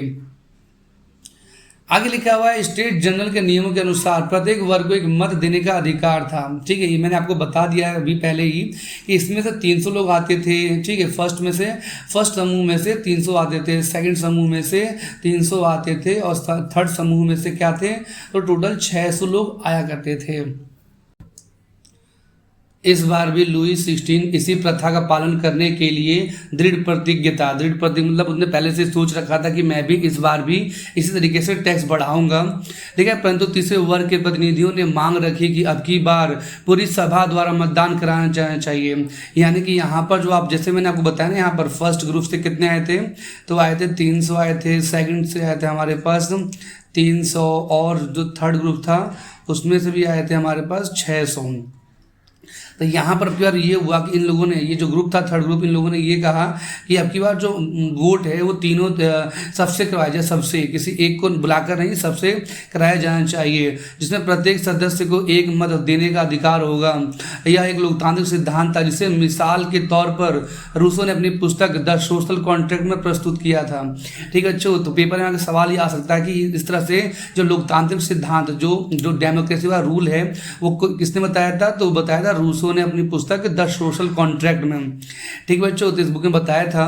लेकिन जब सम्राट ने इस प्रस्ताव को अस्वीकार कर दिया तो तीसरे स्टेट के प्रतिनिधि विरोध जताते हुए सभा से बाहर निकल गए। यानी वो लोग इस मीटिंग से बाहर निकल गए और कहा था कि वो कह रहे थे कि इस तरह से ना किया जाए। वो चाह रहे थे कि सब लोग यहाँ पे वोटिंग डालेंगे, लेकिन जो लुईस 16 था वो चाह रहा था इसमें कोई एक आए और इसमें से कोई एक आए और इसमें से कोई एक आ जाए। ठीक है, तो ये दोनों मिलकर हाँ बोल देंगे और ये यहाँ पर बोल देंगे। ठीक है, ये टैक्स देने के लिए बोलेंगे और ये नहीं बोलेंगे, यानी किसी तरह ये जीत जाएंगे और टैक्स बढ़ जाएगा, तो ये लोग वापस चले गए। ठीक है, तीसरे स्टेट के प्रतिनिधि खुद को संपूर्ण फ्रांसीसी राष्ट्र का प्रवक्ता मानते थे। सिंपल सी बात है, तो पूरे देश में यही तो चला रहे थे, काम शाम तो यही कर रहे थे, है ना। ये तो कुछ काम हम करते नहीं थे, तो देखा जाए तो यही सब काम करते थे, वही अपने आप को प्रवक्ता मानते थे। ठीक है, 20 जून को ये प्रतिनिधि वर्साई के इंडोर टेनिस कोर्ट में जमा हुए। उन्होंने अपने आप को नेशनल असेंबली घोषित कर दिया, यानी उन्होंने अपने आप को एक ग्रुप बना लिया, है ना। एक ग्रुप का नाम क्या दिया? तो नेशनल असेंबली बना लिया। और उन्होंने शपथ ली, उन्होंने कसम खा लिया कि जब तक सम्राट की शक्तियों को कम करने वाला संविधान तैयार नहीं किया जाएगा तब तक असेंबली भंग नहीं होगी। यानी कि जब तक यहाँ पर कोई रूल या रेगुलेशन नहीं आ जाएंगे तब तक ये असेंबली नहीं हटेगी, नहीं डिसॉल्व होगी। लेकिन उनका नेतृत्व मिराबो और आबेसीए ने किया है। ठीक है, तो नेतृत्व क्या होता है? नेतृत्व होता है आगे आना, नेता बने। ठीक है, इनके बारे में पढ़ लेते। तो मिराबे जो थे वो कुलीन परिवार से थे। कुलीन कौन थे? तो इसमें से आते थे मिराबो। और आबेसीए जो थे वो किसमें? वो थे पादरी, तो वो इस वाले ग्रुप से आते थे। आपको समझ में आ रहा होगा। ठीक है, तो जो आबेसीए थे उन्होंने क्या लिखा था? उन्होंने लिखा था एक बुक का नाम, एक पैम्पलेट का नाम। पैम्पलेट क्या होता है? तो आपने इस तरह से देखा होगा, गली के बाहर प्रचार होता है, इसे पैम्पलेट कहते हैं। तो पैम्पलेट लिखा था तीसरा स्टेट क्या है। ठीक है बच्चों, यानी उन्होंने तीसरे स्टेट के बारे में जोर दिया था। ठीक है, थे किसके? तो ये फर्स्ट ग्रुप के थे ये वाले, और ये जो थे वो सेकंड ग्रुप के थे ये। आगे आते हैं तो वही होता है कि इनका नेतृत्व किसने किया था? तो मिराबो और आबेसीए ने किया था। आगे आते हैं तो नेतृत्व मतलब ये होता है कि देखो यहाँ पर ये इनको सपोर्ट कर रहे थे। ठीक है, आगे आते हैं बेटा। देखो नेतृत्व मतलब ये होता है कि इस तरह से ये दो लोग आगे आए थे और यहाँ की जनता इनके पीछे पीछे चल रही थी, इसको क्या कहते हैं? इसको नेतृत्व कहते हैं। आगे लिखा हुआ है, तो वो लिखा है मिराबो का जन्म कुलीन परिवार में हुआ था। ये मैंने आपको बता ही दिया है, मिराबो थे कुलीन परिवार से। ये मिराबो है और ये आबेसीए हैं, इन लोगों को सपोर्ट कर रहे हैं। लेकिन वह सामंती विशेष अधिकारों वाले समाज को खत्म करने की जरूरत से सहमत था। यानी ये भी सोचते थे कि हाँ, ये जो विशेष अधिकार दिया गया है टैक्स न देने का, उसको हटा दिया जाए। ये लोग भी ये मानते थे कि गलत है ये। लेकिन उसने एक पत्रिका निकाली, ठीक है, और वर्साय में जुटी भीड़ के समक्ष जोरदार भाषण भी दिए।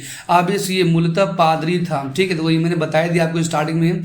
और तीसरा स्टेट क्या है शीर्षक से एक अत्यंत प्रभावशाली प्रचार पुस्तिका यानी कि पैम्पलेट बनाया, जो कि मैंने आपको बता दिया है। कुछ इस तरह से पैम्पलेट बनाया जाता है, तो बनाकर इसने फ्रांस की गलियों में बांटा, लोगों को सुनाया ताकि लोग और ज़्यादा जागरूक बन पाए। ठीक है बच्चों, आगे आते हैं। आगे हम पढ़ रहे थे, तो आगे लिखा हुआ है जिस वक्त नेशनल असेंबली संविधान का प्रारूप तैयार करने में व्यस्त थी। देखो मैंने अभी आपको बता दिया नेशनल असेंबली कौन थे, तो वहाँ थे जो थर्ड ग्रुप के लोग थे, जो थोड़े पढ़े लिखे लोग थे, वो लोगों ने एक ग्रुप बनाया था जिसे नेशनल असेंबली बोला जाता है। तो उन्होंने संविधान बनाने का काम स्टार्ट कर दिया। अब वो संविधान क्या होता है, तो इस तरह से एक बहुत बड़ी पुस्तक होती है। ठीक है, इसमें पूरे देश के लिए कुछ रूल्स नियम बनाए जाते हैं, यहाँ के नेताओं के लिए बनाए जाते हैं। तुम आप लोग इस चैप्टर में या किसी दूसरे बुक में जैसे कि लोकतांत्रिक में आप उसको पढ़ोगे। ठीक है, तो अब संविधान अभी समझ में आ गया क्या होता है, तो रूल्स होता है। ये रूल्स का प्रारूप है ना, उसको बनाने के तैयार में व्यस्त थी और पूरा फ्रांस आंदोलित हो रहा था, यानी पूरा फ्रांस में आंदोलन चल रहा था। कड़ाके की ठंड के कारण फसल मारी गई थी, यहाँ पे बहुत बड़ा ठंड हो रही थी, बहुत ज़्यादा। और पावरोटी की कीमतें आसमान छू रही थी। पावरोटी आप लोगों ने देखा होना, ऐसा बताया था मैंने ये। देखा, बेकरी मालिक स्थिति का फायदा उठाते जमाखोरी में जुटे हुए थे। अब तो जमाखोरी क्या होता है, तो जमा कर लेना, यानी कि जो बेकरी के मालिक थे वो पावरोटी को क्या करते थे, जमा कर लेते थे।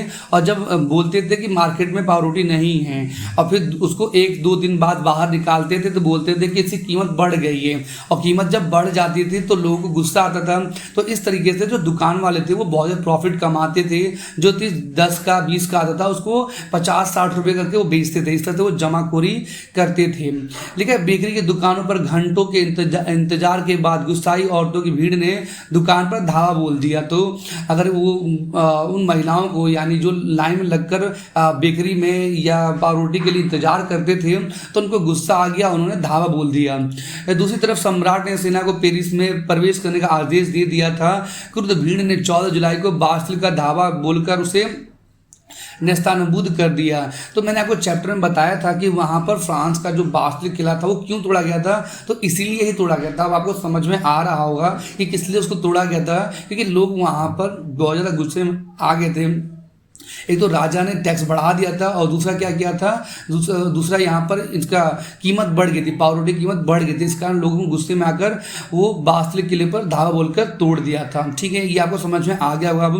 अब देखो, ये तो हुआ था शहरों में, ये ठीक है, ये कहाँ हुआ था, शहर में हुआ था। अब देखो, देहात होता है गाँव, ठीक है, देहाती इलाकों में गाँव में यह अफवाह फैल गई कि जागीरों की मालिकों ने भाड़े पर लठैत लुटेरे के गिरोह बुला लिए हैं जो पकी फसलों को तबाह करने निकल पड़े हैं। तो देखो, यहाँ पर जागीर कौन होते हैं, तो राजा के दोस्त होते हैं जागीर। ठीक है, अब मैंने आपको स्टार्टिंग में ही बताया था कि राजा अपना जो टैक्स था वो किसी और राजा को, छोटे राजा को वहाँ पर बैठाकर उनसे टैक्स लिया करता था। मैं आपको बता देता हूँ, आया था ना यहाँ पर कि किस तरह से ये मेन राजा होता था और ये छोटे राजा हुआ करते थे जो कि इनसे टैक्स लिया करते थे। ठीक है, तो मान लीजिए ये गांव का कोई सीन हो गया, यहाँ पर एक गांव का हो गया ये। तो ये जो जागीर है, यानी कि जो छोटे राजा हो गया, जो इसका दोस्त है जो यहाँ पर रहता था, उसने क्या किया है, तो उसने लठैत ले लिया है। उसको पढ़ते द्वारा उन छोटे राजाओं ने क्या किया है, लठैत या लुटेरों के गिरोह बुला लिए हैं जो पकी फसलों को तबाह करने निकल पड़े हैं। ठीक है, तो ये अफवाह फैल गई थी कि वो जो मालिक है, जो गांव के जो मेन जागीर हैं, वो क्या करने वाले हैं, तो गांव के सभी फसलों को खराब कर देंगे। तो गरीबी चल रही थी और यहाँ पर अगर फसल खराब कर देंगे तो और उनको दिक्कत होगी। ठीक बच्चों, लिखा कई जिलों से भय से आक्रांत होकर किसानों ने कुदालों और बेलचों से ग्रामीण किलों पर आक्रमण कर दिया। अब तो कुदाल क्या होता है, आप लोगों ने देखा होगा, कुछ इस तरह से कुदाल पाया जाता है और इसे बेलचा कहते हैं, जो कि मजदूर लोग इस्तेमाल करते हैं या खेतों में या घर बनाते समय। ठीक है, तो इसका इस्तेमाल करके इसको तोड़ दिया गया था। उन्होंने अन्न भंडारों को लूट लिया, जहां पर लुई 16 ने अपने अन्न रखे थे वहां पर उनको लूट लिया गया। लगान संबंधित दस्तावेज को जलाकर राख कर दिया गया, यानी कि जो भी डॉक्यूमेंट्स थे उनको जला दिया गया कि किससे कितना उधार रुपया लेना है, किससे कितना हमें टैक्स देना है, वो सब जला दिया गया। लेकिन कुलीन बड़ी संख्या में अपनी जागीरें छोड़कर भाग गए। जो कुलीन थे, यानी जो अमीर लोग थे यहाँ के, जो राजा के दोस्त हुआ करते थे, जो गांव से टैक्स लिया करते थे, वो अपना घर छोड़ के भाग गए क्योंकि उन लोगों पर भी हमले किए थे यहाँ के लोगों ने। लेकिन बहुतों ने तो पड़ोसी देशों में जाकर शरण ले ली। तो बहुत जो राजा थे वो बहुत दूसरे देशों में जाकर उन्हें शरण ले लिया। ठीक है बच्चों, लेकिन अपनी विद्रोही प्रजा को शक्ति का अनुमान करके लुई 16 ने अंततः नेशनल असेंबली को मान्यता दे दी। यानी तो लुई 16 ने यहाँ पर ये देखा कि अब यहाँ की जो जनता है वो क्या कर रही है, लड़ाई कर रही है। आप इसको इस फोटो में देख सकते किस तरह से यहाँ पर लड़ाई चल रही थी, इधर से आकर ऐसे लड़ाई से बढ़ रही थी। तो यहाँ पर लुई 16 ने सिर्फ इनको चुप कराने के लिए, ध्यान देना, चुप कराने के लिए ऐसे झूठ बोलते हैं कि हाँ हम जो मान लेते हैं नेशनल असेंबली है, और ये भी मान लिया कि उसकी सत्ता पर संविधान का अंकुश होगा। यानी कि अब जो संविधान बनेगा, संविधान जो बनाया जाएगा उस पर रोक लगाया जाएगा, यानी कि लुई 16 अपनी मनमानी अब नहीं कर सकता। ठीक है, लेकिन 4 अगस्त 1789 की रात को असेंबली ने करों, कर्तव्यों और बंधनों वाली सामंती व्यवस्था के उन्मूलन का आदेश पारित कर दिया। यानी कि सामंती व्यवस्था मैंने बताया था ना कि अभी दोबारा मैंने बताया था कुछ देर पहले भी कि सामंती व्यवस्था उसी को कहते हैं जहाँ पर एक मेन राजा होता है। जैसे ठीक हो, ये मान लो यहाँ पर एक मेन राजा हो गया, यहाँ पर छोटे छोटे जो राजा हो गए थे वो लोग, ये सब सिस्टम को हटाया जाएगा और यहाँ पर सिर्फ एक ही राजा होगा जो कि संविधान के अंडर में आएगा और संविधान की वो भी बात मानेगा। ठीक है। पादरी वर्ग के लोगों को भी विशेष अधिकार का छोड़ देने के लिए विवश किया गया, यानी जो पादरी वर्ग थे उन लोगों को भी ये बोला गया कि अब तुम लोग भी विशेष अधिकार है उसको हटा दिया जाए, ठीक है, जो टैक्स वाला है वो हटा दिया जाए। धार्मिक कर समाप्त कर दिया गया और चर्च के स्वामित्व वाली भूमि जब्त कर ली गई, यानी जो धार्मिक कर जो टैक्स लेता था चर्च उसको भी वापस ले लिया गया। और इस तरीके से इतना किया गया ना, तो इस प्रकार से कम 20 अरब लिब्रे की संपत्ति सरकार के हाथ में आ गई, यानी कि 20 अरब, समझ में आ रहा है आपको, ये करोड़ से भी ज़्यादा है। 20 अरब लिब्रा यहाँ पर इनके पास, राजा के पास अब पैसा आ गया था, यानी कि अपना ये उधार अभी चुका सकता था बिना टैक्स के। ठीक है बच्चों, चलते हैं नेक्स्ट पेज पे। अगला लिखा है फ्रांस संवैधानिक राजतंत्र बन गया। ठीक है, तो देखो मैं बता देता हूँ, काफ़ी देशों में या तो राजतंत्र चलता है या संविधान चलता है, ठीक है, पर यहाँ पर दोनों चल रहा है। आपको समझ में आ रहा है क्या क्या चल रहा है यहाँ पर? एक तो यहाँ पर संविधान भी रहेगा और राजतंत्र भी रहेगा, मतलब कि संविधान यहाँ पर रूल्स भी बनाया जाएगा और राजा भी रहेगा, ठीक है, वही बताया गया है। तो पहले पेपर में आता है कि यहाँ पर संवैधानिक राजतंत्र कब बना, तो ये बना था 1791 में, ठीक है। लेकिन नेशनल असेंबली ने सन 1791 में संविधान का प्रारूप पूरा कर लिया, यानी संविधान बनाने में ये समर्थ रहे थे। इसका मुख्य उद्देश्य था सम्राटी शक्तियों को सीमित करना, यानी कि जो राजा है, सम्राट है, उसकी शक्तियां को रोक लगाना, उसकी जो शक्तियां थी वो ऐसे बार बार अपनी गलत शक्तियों का इस्तेमाल नहीं करेगा। एक व्यक्ति के हाथ में केंद्रीकृत होने के बजाय अब इन शक्तियों को विभिन्न संस्थाओं, विधायिका, कार्यपालिका और न्यायपालिका में विभाजित हस्तांतरित कर दिया गया। तो मैंने आपको बताया था पिछले पॉइंट में भी कि न्यायपालिका यानी कि न्याय देती है। पुराने जमाने में राजा ही किया करता था, वो बोलता था सिपाहियों इसे फांसी पर लटका दिया जाए, तो वो खुद ही न्याय करता था। कार्यपालिका मतलब होता है खुद ही बताता कि कल से ऐसे नियम बनाए जाएंगे, और खुद वो नियम बनाता था, ठीक है, नियम बनाता था और इसमें वो लागू करता था। आपको समझ में आ रहा होगा। तो ये तीनों अब पावर अलग हो गई, यानी न्यायपालिका के लिए कौन है? न्यायाधीश है, यानी एक जज रहेगा वो न्याय करेगा। कार्यपालिका के अंदर वो खुद सम्राट था, ठीक है, और विधायिका के अंदर नेशनल असेंबली थी, असेंबली में इतने लोग रहेंगे और वो कानून बनाएंगे। अगर कानून राजा को अच्छा लगता है तो वो पास होगा, अगर नहीं हुआ तो नहीं होगा। ऐसा हमारे देश में भी होता है कि विधायिका जो होती है वो कानून बनाती है और हमारे देश में जो उसको फिर पास किया जाता है राष्ट्रपति या प्रधानमंत्री के द्वारा, ठीक है। कुछ वैसे ही यहाँ पर ही बनाया गया है।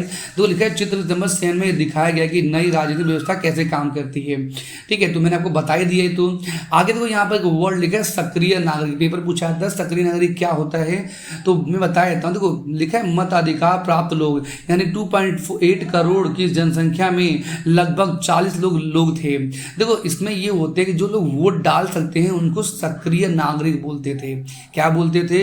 जो ऐसे लोग जो वोट डाल सकते थे उन्हें हम सक्रिय नागरिक बोलते हैं। आगे लिखा है निष्क्रिय नागरिक, निष्क्रिय मतलब वो गरीब आदमी जो वोट नहीं डाल सकते थे। क्यों नहीं डाल सकते थे अब मैं बताता हूँ। देखो लिखा है कि मताधिकार प्राप्त नहीं था, उन लोगों को वोट डालने का अधिकार नहीं था। लगभग 30 लाख पुरुष और महिलाएं और बच्चे और 25 वर्ष से कम उम्र के व्यक्तियों को मताधिकार प्राप्त नहीं था, यानी कि जो गरीब जनता थी इनको वोट डालने का अधिकार नहीं था।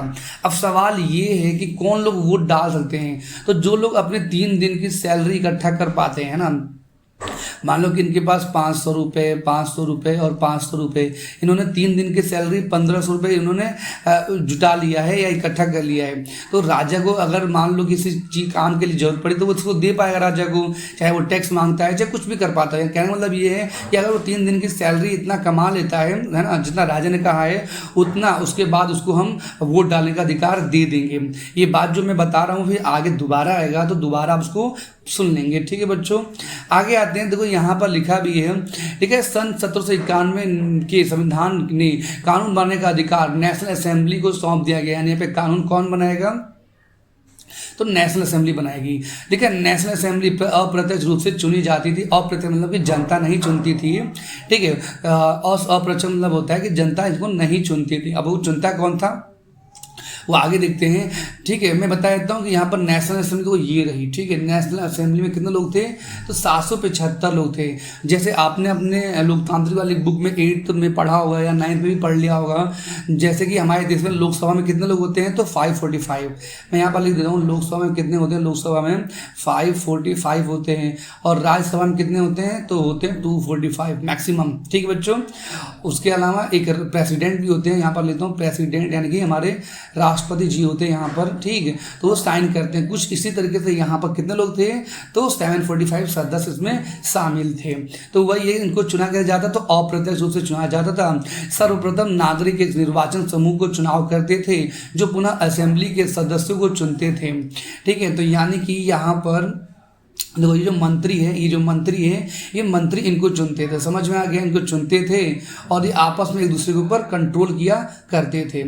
आगे आते हैं, लिखा है सभी नागरिकों को मतदान का अधिकार नहीं था, सभी नागरिकों को नहीं था, मैंने आपको बताया ना किन लोगों को था, तो मैं बताता हूँ। देखो आगे क्या लिखा हुआ है, लिखा है 25 वर्ष से अधिक उम्र वाले ऐसे केवल पुरुषों को ही सक्रिय नागरिक यानी कि वोट देने का मत मतलब होता है वोट देने का अधिकार था का दर्जा दिया, जो कम से कम 3 दिन की मजदूरी के बराबर कर चुकाते थे, ठीक है। आपको समझ में आ गया हुआ, मतलब वो 3 दिन की सैलरी अगर वो कमा पाते हैं अच्छे से तो ही जाके वो वोट कर पाएंगे। देखा शेष पुरुषों और महिलाओं का निष्क्रिय नागरिक के रूप में वर्गीकृत किया गया था। देखा निर्वाचन की योग्यता प्राप्त करने तथा असेंबली का सदस्य होने के लिए लोगों को करदाताओं की उच्चतम श्रेणी में होना जरूरी था। यानी कि अगर तुम्हें असेंबली में जाना है तो तुम्हें अमीर बनना पड़ेगा। उच्चतम श्रेणी मतलब होता है अमीर बनना। अगर अमीर बनेंगे तो यहाँ पर वो इस असेंबली में जा सकते हैं, ठीक है बच्चों, समझ में आपको आ ही रहा होगा। लिखा है संविधान पुरुष और नागरिक अधिकार घोषणा पत्र के साथ शुरू हुआ था। यानी जो इनका संविधान तो यहाँ से शुरू हुआ था पुरुष और नागरिक के अधिकार के लिए कि इनके पास कौन कौन से अधिकार होने चाहिए। वो पहला अधिकार जैसे इनके पास स्टार्ट में हुआ था जीवन के अधिकार, यानी इनको कोई जीवन जीने से कोई रोक नहीं सकता। आगे इनका अधिकार बनाया गया था अभिव्यक्ति की स्वतंत्रता का अधिकार। यहाँ देखो अभिव्यक्ति होता है बोल पाना, यानी हर व्यक्ति को बोलने का अधिकार यहाँ पर दिया गया था। और कानूनी बराबर के अधिकार को नैसर्गिक और अहर्णनीय अधिकार के रूप में स्थापित किया गया था। यानी कानूनी अधिकार को उन्होंने क्या बोला था, तो इन्होंने कहा था नैसर्गिक और अहर्णनीय अधिकार, ठीक है। अर्थात वे अधिकार प्रत्येक व्यक्ति को जन्मना प्राप्त थे, ठीक है। ये जो अधिकार जो यहाँ पर लिखा गया है, क्योंकि ये लिखा किसमें था, संविधान की पुस्तक में लिखा जा चुका था, तो ये सभी को प्राप्त थे और इन अधिकारों को छीना नहीं जा सकता है, ठीक है बच्चों। ये अधिकार को छीना नहीं जा सकता, लेकिन कुछ केस में छीना जा सकता है। मैं आपको बताने की कोशिश करता हूँ। जैसे हमारे इंडिया में जो अधिकार थे, हमारे इंडिया में भी यही अधिकार होते हैं कुछ कुछ। तो हमारे इंडिया में जब लॉकडाउन चल रहा था तो हमारे अधिकार को रोक दिया गया था, हमें घर से बाहर नहीं जाने दिया गया था। तो ऐसे सिचुएशन में हमारे कर्तव्य या हमारे जो अधिकार होते हैं वो रोक दिए जाते हैं। तो वही यहाँ बताया गया कि बेसिकली वैसे तो नहीं छीना जाएगा, ठीक है। लिखा है राज्य का यह कर्तव्य माना गया कि वह प्रत्येक नागरिक के नैसर्गिक अधिकारों की रक्षा करेगा। आपको समझ में आ गया हुआ, ये जो हमारा कह रहा हूँ, ये जो संविधान इनका बनाया गया था, तो ये संविधान जो है वो सबके अधिकारों की रक्षा करेगा, वही यहाँ बताया गया था। तो यहाँ पर इनके बनाया गया ये इनके कुछ अधिकार है जो कि फ्रेंच लैंग्वेज में लिखा हुआ है। कौन सी लैंग्वेज लिखा है, ये फ्रेंच लैंग्वेज में लिखा गया है। ये आप इसको समझ पाते हैं तो पढ़ लेंगे। देखो ये इनके कुछ अधिकार दे रखे हैं, ठीक है। देखो लिखा ना आदमी स्वतंत्र पैदा होते हैं, स्वतंत्र रहते हैं, उनके अधिकार समान होते हैं। तो आपको ये पूरा पढ़ना होगा, ठीक है, पूरा पढ़ लेंगे ये। आगे आते हैं, तो आगे आपको पढ़ना होगा। तो ये क्या है, तो इस तरीके से यहाँ पर राजनीतिक प्रतीकों के मायने दे रखे हैं। जैसे हमारे देश में जब देश हमारा आज़ाद हुआ था तो हमने झंडा अपनाया था, वंदे मातरम अपनाया था, तो यहाँ पर भी कुछ ये अपनाया गया था। देखो ये आप लोग खुद पढ़ेंगे, मैं समझा देता हूँ। लेकिन टूटी हुई जंजीर ये दिखाता है दास्ता को फ्री होना, यानी वो दास या नौकर नहीं बनेंगे। बाकी देखो अगला बताया गया है छड़ों का बरछेदार गट्ठर। इसका मतलब ये होता है कि अगर तुम लोग साथ रहोगे से मिलकर तो तुम्हें कोई तोड़ नहीं पाएगा, यानी यहाँ पर एकता को दिखा रहा है, ठीक है। समझ में आ रहा होगा। यहाँ पर दे रखा है त्रिभुज के अंदर रोशनी बिखरती आंखें, यानी कि ये जो आंखें हैं वो ईश्वर की आंखें हैं और आप सभी को देख रही है। बाकी आपको इसको पूरा पढ़ना होगा। ये आपके एग्जाम में ये सवाल आ जाता है कि ये किसका प्रतीक है, तो आपको बताना पड़ेगा ये इसका आंसर होगा, ठीक है बच्चों। तो इसको करना क्या है, आपको इसको पूरा अच्छे से पढ़ना होगा।